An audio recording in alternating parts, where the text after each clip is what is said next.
कतलो चिकन नहीं खो पीछा कहिए से बाबू पागल आइल बड़ो हो देखी चिकन सामान लॉरियाइल बड़ो हो जानो ताने तू फसाइले मजाल में। अरे चिंता मत कर हम कुछ हई तमिल खाती चली जाई हठाताल में हो चाचा तो जी के माल मारा साल में खाली चुमा लगा छोड़ दे हम गाल में हो चाचा तो जी के माल मारा साल में। सुनना फायदा में रहबे अरे हट ना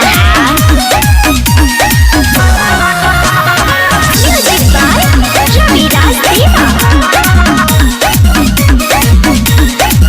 नाय दादा इना होई अच्छा बर्थडे हमरो यार को रबिया का हगुआ का छोड़ी के दियार माई दियार दही दिया बाटे मौका लिट्टी चोखा मर जाके मचली खाके खोले कुछ देबो तू रुमाल में। अरे रजनीगंधा खाते हैं ये बेबी अरे फेंका मत मिले खाती चली रही हठाताल में हो चाचा तो जी के माल मारा साल में अरे ना खाली चुमा लगा छोड़ दे हम गाल में हो चाचा तो जी के माल मारा साल में।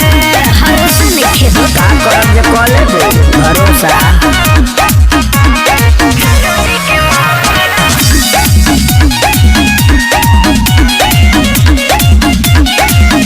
तो पौधे बजा खेला पार्टी में संजय यादव जी बहक जाले राती में। अरे बांधा प्यार करो बहिना धानो फायदा रही मुन्ना मोहित होई खेसारी तोहरा से कोहे सही सही लागे हमारा के डोला बवाल में। तमिल खाती चली जाई हठाताल में हो चाचा तो जी के माल नया साल में खाली चुमा लेके छोड़ दे हम गाल में हो चाचा तो जी के माल नया साल में। ओके यादव जी तब चल भैंस पर बैठ जाओ।